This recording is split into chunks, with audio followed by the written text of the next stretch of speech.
ಸ್ವಾಭಿಮಾನಿ ನ್ಯೂಸ್ಗೆ ಸ್ವಾಗತ. ಇಂದಿನ ಪ್ರಮುಖ ಸುದ್ದಿಗಳು. ಶರಾವತಿ ಅಣೆಕಟ್ಟು ಯೋಜನೆಯಲ್ಲಿ ಬಳಕೆಯಾಗದೆ ಉಳಿದ ಭೂಮಿಯನ್ನು ಅರಣ್ಯ ಇಲಾಖೆಗೆ ನೀಡುವಂತೆ ಮುಖ್ಯಮಂತ್ರಿಗಳಿಗೆ ಮತ್ತು ಅರಣ್ಯ ಸಚಿವರಿಗೆ ಪರಿಸರವಾದಿ ಅನಂತ ಹೆಗಡೆ ಆಶೀಸರ ಮನವಿ ಕೊಟ್ಟಿದ್ದಾರೆ. ಈ ವರದಿ ಈಗಾಗಲೇ ಪತ್ರಿಕೆಗಳಲ್ಲಿ ವರದಿಯಾಗಿದೆ. ಈ ಬಗ್ಗೆ ಪರಿಶೀಲಿಸುವಂತೆ ಅರಣ್ಯ ಸಚಿವರಿಂದ ಅರಣ್ಯ ಇಲಾಖೆಯ ಅಧಿಕಾರಿಗಳಿಗೆ ಸೂಚಿಸಿದ್ದಾರೆ. ರೈತರಿಗೆ ಮಾರಕವಾಗಿರುವ ಈ ಕ್ರಮ ಬಿಜೆಪಿ ಖಂಡಿಸುತ್ತದೆ. ಪರಿಸರದ ಹೆಸರಿನಲ್ಲಿ ರೈತರನ್ನು ಮತ್ತೆ ಒಕ್ಕಲೆಬ್ಬಿಸುವ ಆಶೀಸರ ಇವರ ಧೋರಣೆ ಸರಿಯಲ್ಲ ಎಂದು ಮಾಜಿ ಸಚಿವ ಹರತಾಳು ಹಾಲಪ್ಪ ಪತ್ರಿಕಾಗೋಷ್ಠಿಯಲ್ಲಿ ತಿಳಿಸಿದರು.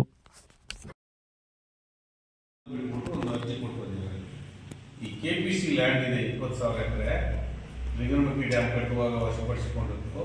ಅದನ್ನು ಸರ್ಕಾರಕ್ಕೆ ವಹಿಸಿಕೊಳ್ಳಿ, ಅರಣ್ಯ ಇಲಾಖೆಗೆ ವಶಪಡಿಸಿಕೊಂಡು ಸೇರಿಸ್ಕೋಬೇಕು ಮತ್ತು ಅಲ್ಲಿ ಅರಣ್ಯವನ್ನು ಸಂರಕ್ಷಣೆ ಮಾಡಬೇಕು. ನಿಮ್ಮ ಇಲಾಖೆ ಏನೂ ಮಾಡ್ತಿಲ್ಲ ಅಂತ ಒಂದು ಆಪಾದನೆಯೂ ಮಾಡಿದರು ಮತ್ತು ಅವ್ರಿಗೊಂದು ಆಮಿಷವನ್ನು ಹೊಂದಿದ್ರು. ಇಷ್ಟು ಎಕರೆ ಜಮೀನು ಸಿಗುತ್ತೆ ನೋಡಿ, 20,000 ಎಕರೆ. 20,000 ಎಕರೆ ಇಲ್ಲ ಅಂದರೆ ಆ್ಯಕ್ಚುಲಿ ಅಷ್ಟು ಕಮ್ಮಿ ಇರ್ಬೋದು. ಆದರೆ ಆ 20,000 ಎಕರೆ ಜಮೀನು ಏನಾಗಿದೆ ಅಂದರೆ ಆ ಮುಳುಗಡೆ ಆದ ರೈತರೇ ಒತ್ತುವರಿ ಮೇಲೆ ನೀರು ಬಂದು ಮೇಲೆ ಹೋಗಿ ಅಲ್ಲೇ ಸಾಗುವಳಿ ಮಾಡ್ಕೊಂಡಿದ್ದಾರೆ. ಯಾವುದೇ ಭೂಮಿ ಖಾಲಿ ಇಲ್ಲ. ಉಳಿದಿದ್ದ ಭೂಮಿ ಸ್ವಲ್ಪ ಗುಡ್ಡ ಬೆಟ್ಟ ಇದ್ದರೆ ಅದನ್ನು KPC ಅವರಿಗೆ KPC ಅವರಿಗೆ MPMನವರಿಗೆ ನಡುತೋಪು ಮಾಡಲಿಕ್ಕೆ ಕೊಟ್ಟಿದ್ದಾರೆ. ಅವ್ರ ಮಧ್ಯೆ ಅಗ್ರಿಮೆಂಟ್ ಕೂಡ ಆಗಿದೆ.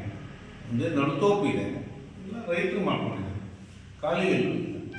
ಒಂದು 10-20 ಎಕರೆ ಎಲ್ಲರೂ ಗೊತ್ತಿದ್ದ ಕಂಡಿರ್ಬೋದು ಅಷ್ಟೇ. ಅದು ಬಿಟ್ಟರೆ ಖಾಲಿ ಆ ಭೂಮಿನಷ್ಟು ತಗೋಬೇಕು ಅಂತ ಇವರೊಂದು ಅರ್ಜಿ ಕೊಟ್ಟು ಬಂದು ಒಂದು ಬೆಳೆ ಹೊಟ್ಟು ಬಂದು ಅದೇನಾಯಿತು, ಸರ್ಕಾರ ಮತ್ತು ಅರಣ್ಯ ಇಲಾಖೆ ಭಾಳ ಆಸಕ್ತಿಯಿಂದ ಮುತುವರ್ಜಿಯಿಂದ ಅದನ್ನು ಹುಡ್ಕೊಂಡು ಹೊರಟಿದೆ. ಆ ಪೇಪರಾಗಿ ಹುಡುಕ್ತಾ ಇದೆ, ಈಗ ಅದು ಫೈಲಲ್ಲಿ ಮೂವ್ ಆಗ್ತಾ ಇದೆ.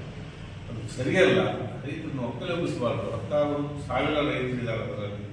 ಅವರೆಲ್ಲ ಶರಾವತಿ ಮುಳುಗಡೆ ರೈತರು ಯಾವ ಕಾರಣಕ್ಕೂ ಒಕ್ಕಲೆಬ್ಬಿಸಬಾರ್ದು. ಈ ಹಿಂದೆ ಕೂಡ ನಾನು MLA ಆಗಿದ್ದಾಗಲೂ ಸುನೀಲ್ ಕುಮಾರ್ ಅವರು ಕರ್ಕೊಬಂದು ನೆಲ ವಿವರಿಸಿ ತೋರಿಸಿ KPC ಲ್ಯಾಂಡಲ್ಲಿ ಜನ ಇದ್ದಾರೆ, ನಿಮಗೆ ಅಗತ್ಯ ಇರೋದಷ್ಟು ಇಟ್ಕೊಳ್ಳಿ, 19 ಅಡಿ ನೀರು ನಿಲ್ಲಿಸ್ತೇವೆ. 1819 ಅಡಿ 21 ಅಡಿವರೆಗೂ ಬಫರ್ ಜನ ಹೇಳ್ತಾರೆ. 23 ಅಡಿ ಅಲ್ಲಿಂದ 3 ಅಡಿ 23 ಅಡಿ ಇಟ್ಕೊಂಡು ಉಳಿದಿದ್ದನ್ನು ಕೊಡಿ ಅಂತ ಅವ್ರಿಗೂ ಮನವಿ ಕೊಟ್ಟು ಕನ್ವಿನ್ಸ್ ಎಲ್ಲ ಮಾಡಿದ್ದೀವಿ. ಆಯಿತು, ಪರಿಶೀಲಿಸ್ತೀನಿ ಅಂತ ಹೋದ್ರು.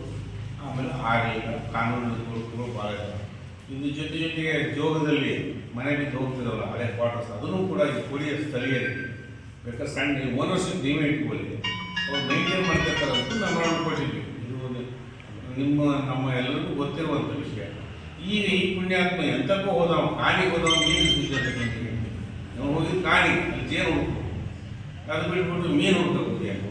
ಈ ಪುಣ್ಯಾತ್ಮ ಅಲ್ಲೊಂದು ಅರ್ಜಿ ಕೊಟ್ಟು ಬಂದ. ಅದಕ್ಕೆ ಇದನ್ನು ಬಿಟ್ಟರು ಸರ್ಕಾರ. ಬೇಡ್ತಿ, ಅಗನಾಶಿನಿ ಇದನ್ನ ಬಿಟ್ಟರು. ಅದು ಹಂಗೆ ಇದೆ, ಜೀವ ಇದೆ. ಇದನ್ನ ಹಿಡ್ಕೊಂಡು ಇದು ಮುಂದುವರಿತು. ಅರಣ್ಯ ಇಲಾಖೆ ಫೈಲ್ ಮೂವ್ ಮಾಡಿ ಅದನ್ನು ಖಂಡಿಸ್ತೇವೆ ನಾವು. ನಾಳೆ ಅಸಿಸರ್ ನಾಳೆ ಬರ್ತಾರೆ. ಶರಾವತಿ ಪಂಪುಟೂರು ಶಿವಮೊಗ್ಗದಲ್ಲಿ ಒಂದು ಮೇಜಿನ ಸಭೆ ಇದೆ, ನನಗೂ ಕರೆದಿದ್ದಾರೆ. ಎಲ್ಲರೂ ಕರೆದಿದ್ದಾರೆ, ಎಲ್ಲರೂ ಹೋಗ್ತೇವೆ. ಅಕ್ಕರೆ ಅವರು ಮೇಘರಾಯಿತು ಸಮಯ ನೋಡ್ಕೊಂಡು ಹೋಗ್ತೀವಿ. ನಾನು ಅಟೆಂಡ್ ಮಾಡ್ತೀನಿ. ಅಲ್ಲಿ ಅವರಿಗೂ ಹೇಳ್ತೀವಿ ಇಂಥದ್ರಲ್ಲಿ ಮಂಗಾಟ ಮಾಡಬೇಡ ಅಂತ. ಆದರೆ ಯಾವ ಕಾರಣಕ್ಕೂ ಇದು ಆಗಬಾರ್ದು. ರೈತರು ಒಕ್ಕಲೆಬ್ಬಿಸ್ತಕ್ಕಂಥ ಕೆಲಸ ಆಗಬಾರ್ದು. ಆ ಭೂಮಿಯನ್ನು ರೈತರಿಗೆ ಕೊಡಬೇಕು, KPC ಲ್ಯಾಂಡನ್ನು.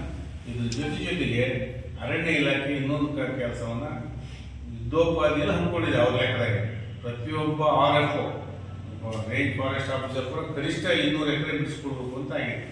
ಬದುಕು ಮಾಡ್ಕೊಂಡಿಲ್ಲ ಅರಣ್ಯ ಭೂಮಿಯನ್ನು ತಲಾಂತರದಿಂದ ಅದನ್ನು ಬಿಡಿಸ್ಬೇಕು ಅಂತ ಒಂದು ಕಾರ್ಯಪಡೆ ಮಾಡಿದ್ದಾರೆ. ಜಿಲ್ಲೆಯಲ್ಲಿ ಪ್ರತಿ ಜಿಲ್ಲೆಯಲ್ಲೂ ಒಂದು ಕಾರ್ಯಪಡೆ ಮಾಡಿದ್ದಾರೆ. ಆ ಕಾರ್ಯಪಡೆ ಕೆಲಸ ಮಾಡ್ತಾಯಿದೆ. ಅದೇನಾದರೂ ಜಾರಿಗೆ ಬಂದರೆ ತುಂಬ ತೊಂದರೆ ಆಗುತ್ತೆ. ಈ ಎರಡೂ ವಿಷಯಗಳನ್ನು ಸ್ಥಳೀಯ ಶಾಸಕರು, ಜಿಲ್ಲಾ ಉಸ್ತುವಾರಿ ಸಚಿವರು ಕೂಡಲೇ ಗಮನ ಹರಿಸಬೇಕು. ಹರಿಸ್ತಾ ಇದ್ದರೆ ಸರ್ಕಾರದ ವಿರುದ್ಧವೂ ನಾವು ಸಂಘಟನೆ ಮಾಡ್ತೇವೆ, ಹೋರಾಟ ಮಾಡ್ತೇವೆ. ಈ ಸ್ಥಳೀಯ ಶಾಸಕರು ಮತ್ತು ಸರ್ಕಾರದ ಡಿಸ್ಟ್ರಿಕ್ಟ್ ಮಿನಿಸ್ಟರ್ ವಿರುದ್ಧ ಕೂಡ ಪ್ರತಿಭಟನೆ ಮಾಡ್ತೇವೆ. ಇಷ್ಟರ ಮಟ್ಟಿಗೆ ಇಷ್ಟನ್ನು ಹೇಳಿ ಹೆಚ್ಚು ವಿಷಯಗಳನ್ನು ಅಧ್ಯಕ್ಷರಾದ BC ಲಕ್ಷ್ಮೀನಾರಾಯಣ ಅವರು ಕೂಡ ಈಗ ಹೆಚ್ಚು ವಿಷಯಗಳನ್ನು ಮಾತಾಡ್ತಾರೆ. ಪಂಪು ಸ್ಟೋರೇಜು ತಾವೆಲ್ಲ ಬೆಂಬಲಿಸಿದರೆ, ವಿಶೇಷವಾಗಿ ನಮ್ಮ ಹಿತಕರ್ ಜೈನು ಭಾಗವಹಿಸಿದ್ರು. ಸಣ್ಣದೊಂದು ಸಕ್ಸಸ್ ಸಿಕ್ಕಿದೆ, ಸಣ್ಣ ಸಕ್ಸಸ್. ಅದು ಇನ್ನೂ ಭಾಳ ಕ್ರಮಿಸ್ಬೇಕು. ಅದರಲ್ಲಿ ಎಲ್ಲರೂ ಹೋರಾಟ ಮಾಡಿದ್ದಾರೆ. ನಾಳೆ ಕೂಡ ಅದು ಮುಂದುವರೆದ ಭಾಗ ಇದೆ. ಅದಕ್ಕೊಂದು ಸಣ್ಣ ಸ್ಟೇ ಸಿಕ್ಕಿದೆ. ಅದು ಡೀಟೇಲ್ಸ್ ತಿಳ್ಕೊಳಕ್ಕೆ ಹೋಗಿಲ್ಲ ನಾನು ಕೂಡ ಪೂರ್ತಿ. ಇನ್ನೇ ಈ ಕಡೆ ಆಗಿಲ್ಲ, ಏನೊಂದು ತಿಳ್ಕೊಂಡು ಮಾಡ್ತೇವೆ. ಅದಕ್ಕೆ ನಮ್ಮ ಲೋಕಸಭಾ ಸದಸ್ಯರು ಸಹಕಾರ ಕೊಟ್ಟಿದ್ದು, ಎಲ್ಲ ಪಕ್ಷಗಳು ಸಹಕಾರ, ಕಾಂಗ್ರೆಸ್ನ ಕೆಲವರು ಕೊಟ್ಟಿದ್ರು, ಕೆಲವು ಸ್ಥಳೀಯ ಶಾಸಕರು ಅದಕ್ಕೆ ಅದು ಆಗಬೇಕು ಅನ್ನೋರು, ಅದೊಂದು ದುರದೃಷ್ಟಕರ ಇರಲಿ. ಅದು ಅಷ್ಟು ಮಟ್ಟಿಗೆ ಒಂದು ಸಣ್ಣ ಸಕ್ಸಸ್ ಸಿಕ್ಕಿದೆ.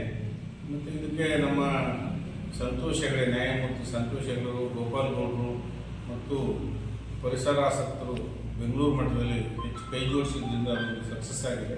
ಇನ್ನು ರಾಷ್ಟ್ರ ಮಟ್ಟದಲ್ಲಿ ಕೂಡ ಇದನ್ನು ಸಂಘಟನೆ ಮಾಡಬೇಕಾಗಿದೆ. ಟಿ ರಾಮಸ್ವಾಮಿ ಅಂತ ಯಾಕೆ ಮೇಲೆ ಒಂದು ವ್ಯವಸ್ಥಿತ ರೀತಿಯಲ್ಲಿ ಹೋಗ್ತಾ ಇದೆ ಪರಿಸರವಾದಿಗಳ ಜೊತೆಗೆ. ಅಷ್ಟು ಮಟ್ಟಿಗೆ ಅದಕ್ಕೊಂದು ಸಕ್ಸಸ್ ಸಿಕ್ಕಿದೆ. ಅದು ಇನ್ನೂ ಹೋರಾಟ ಮುಂದುವರಿಬೇಕು. ಅದರಲ್ಲಿ ನಾನು ವೈಯಕ್ತಿಕವಾಗಿ ಭಾಗವಹಿಸ್ತೇನೆ. ಪಕ್ಷವೂ ಕೂಡ ನಾವು ಅದರ ಪರವಾಗಿದ್ದೇವೆ.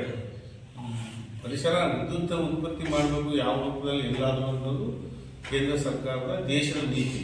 ಆದರೆ ಪರಿಸರವನ್ನು ಹಾಳು ಮಾಡಿ ಪೂರ್ತಿ ಹಾಳು ಮಾಡಿ ಉತ್ಪತ್ತಿ ಮಾಡಬೇಕು ಅನ್ನೋದು ಅಲ್ಲ. ಇದನ್ನು ಅರ್ಥ ಮಾಡಿಕೊಂಡು ನಾವೆಲ್ಲರೂ ಭಾಗವಹಿಸ್ತೀವಿ ಅಂತ ಈ ಸಂದರ್ಭದಲ್ಲಿ ಇಷ್ಟಪಡ್ತೇನೆ. ಮತ್ತು ಅಶಿ ಸರ್ ಅವರಿಗೆ ಈ ತಮ್ಮ ಮೂಲಕನೂ ಎಚ್ಚರಿಕೆ ಕೊಡ್ತೀವಿ, ಇಂಥ ಮಂಗಾಟಗಳನ್ನು ಮಾಡಬೇಡಿ. ಇದು ಸರಿ ಬಾಯಿ ಚಪಲ ಅವರಿಗೆ, ಬಾಯಿ ಚಟ ಮತ್ತು ಮೀಡಿಯಾ ಹುಚ್ಚು. ನಿಮ್ಮಲ್ಲಿ ಪೇಪರ್ ಬರುತ್ತೆ ಅಂತ ಎಂಥೋ ಒಂದು ಹೇಳ್ಬಿಡ್ತಾರೆ. ನೋಡಿ, ಇಲ್ಲಿ ಬಂದುಬಿಟ್ಟಿದೆ KPCಯಿಂದ ಅರಣ್ಯ ಭೂಮಿ ಹಿಂಪಡೆಯಲು ಸೂಚನೆ ಕೊಟ್ಟರು ಇವರು ಮುಖ್ಯಮಂತ್ರಿ ಅಲ್ಲ, ಇವರು ಫಾರೆಸ್ಟ್ ಮಿನಿಸ್ಟ್ರು ಒಳ್ಳೆ ಆ್ಯಕ್ಟಿವ್ ಸಚಿವ. ಬೇರೆ ಖಾತೆ ಕೊಟ್ಟರು ಇದೇ ಥರ ಒಳ್ಳೆ ಕೆಲಸ ಮಾಡೋದು. ಆದರೆ ಈ ನಮ್ಮ ದುರದೃಷ್ಟಕ್ಕೆ ಅವರಿಗೆ ಫಾರೆಸ್ಟ್ ಖಾತೆ ಸಿಕ್ಕಿದೆಯಾ? ಹಾಗೆ ಏನು ಕೊಟ್ಟರು ಕಟ್ಟು ಅಂತಾರೆ, ವಾಹನಕರ ಹಾಕಿದ್ರೆ ಕಟ್ಟು ಅಂತಾರೆ, ಅರಣ್ಯ ಉಳಿತದೆ ಕಟ್ಟು ಅಂತಾರೆ, ಹುಲಿ ಹಿಡಿದಿದೆ ಅಂದರೆ ಹುಲಿ ಹಿಡಿತಾ ಒಳ್ಳೆ ಹುಲಿ ಅಲ್ವ ಅಂತಾರೆ. ಆಮೇಲೆ ಹೋಗಿ ಜನಮುಖಿ ಹಾಕಿದ್ಮೇಲೆ ಅವರ ಆ ಕಾರ್ಯೋನ್ಮುಖ ಆಸಕ್ತಿ, ನಾನು ಮುಂಚೆ ನೋಡಿದ್ದೀನಿ ಅವ್ರನ್ನ, ಆ ವಿಷಯದಲ್ಲಿ ಒಳ್ಳೆಯ ಆ್ಯಕ್ಟಿವ್ ಮಿನಿಸ್ಟರ್ ಅವರು. ಈ ಇಲಾಖೆಗೆ ತಕ್ಕ ಮಿನಿಸ್ಟರ್ ಅಲ್ಲ, ಈ ಇಲಾಖೆನ ಅರ್ಥ ಮಾಡ್ಕೊಂಡಿಲ್ಲ, ಮಲೆನಾಡಿನ ಸಚಿವರಲ್ಲ, ಕಾಡನ್ನು ನೋಡಿಲ್ಲ ಅವರು. ಹಾಗಾಗಿ ನಮ್ಗೆ ತೊಂದರೆ ಆಗ್ತದೆ. ಮುಂದೆ ಸ್ವಲ್ಪ ತೊಂದರೆ ಕೊಡ್ತಾರೆ ಅವ್ರು ತಪ್ಪು ಅರ್ಥ ಮಾಡ್ಕೊಂಡಿದ್ದರಿಂದ ಕೊಡ್ತಾರೆ. ಈ ಅಶಿ ಸರ್ ನನಗೆ ತಪ್ಪು ಅರ್ಥ ಮಾಡಿಕೊಂಡು KPC ಲ್ಯಾಂಡ್ ಎಲ್ಲ ಮತ್ತು ಇನ್ನೊಂದು ಶಬ್ದ ಉಪಯೋಗಿಸಿದ್ರೆ ಅದು ಅತ್ಯಂತ ಖಂಡನೀಯ. ಪಟ್ಟಭದ್ರ ಹಿತಾಸಕ್ತಿಗಳು ಬಲ ಪ್ರಯೋಗಿಸಿ KPC ಲ್ಯಾಂಡ್ ಆಕ್ರಮಿಸುತ್ತಿರುವ ಸಂಗತಿ ಬೇಕಾಬಿಟ್ಟಿ ನಡೆದೇ ಇದೆ ಅಂತ. ಇದು ಸುಳ್ಳು, ತಪ್ಪು ಯಾರು ಕೊಟ್ಟಿರೋ ಅವರಿಗೆ. ಯಾರು ನಮ್ಮ ಜಿಲ್ಲೆಯಲ್ಲಿ, ನಮ್ಮ ತಾಲೂಕಿನಲ್ಲಿ ಯಾವತ್ತೂ ಹಾಗೆಲ್ಲ ಪಟ್ಟಭದ್ರವರೆಲ್ಲ ಬದಲು ಮಾಡೋದು ಮಟ್ಟಿದ್ದು ಇಲ್ಲ. ಅವ್ರವ್ರ ತೋಟ ಮನೆ ಗದ್ದೆ ಬದಿ ಇರೋರು ಬೇಕಾದ್ರೆ ಆ ಕಡೆ ಒತ್ತುವರಿ ಮಾಡ್ಕೊಂಡು ಬಿಟ್ಟರೆ ಚಿಕ್ಕಮಗಳೂರು ಕೊಡಗು ಆ ಥರ ಕಾಫಿ ಪ್ಲಾಂಟ್ ಮತ್ತೊಂದು ಯಾಕೆ ಕಳ್ಕೊತೇನೆ. ಇದು ಒಂದೊಂದ್ಸರಿ ಗೆರೌಟ್ ಮಾಡಿಬಿಡ್ತೀವಿ. ನಾವೆಲ್ಲ ಒಟ್ಟಿಗಿದ್ದರೂ ಒಂದೇ ಪರಿವಾರವಾಗಿದ್ದೀವಿ. ಅದೇ ನಮ್ಮ ಸಂಘ, ಅದೇ ನಮ್ಗೆ ಇಕ್ಕಟ್ಟು. ನಾಳೆ ಅವ್ರಿಗೆ ಒಳ್ಳೆ ನೋಡಿ ಹೇಳಿ ನೋಡ್ತೀವಿ, ನಮ್ಮ ಭಾಷೆಯಲ್ಲಿ ನಾವು ಉತ್ತರ ಹೇಳ್ತೀವಿ.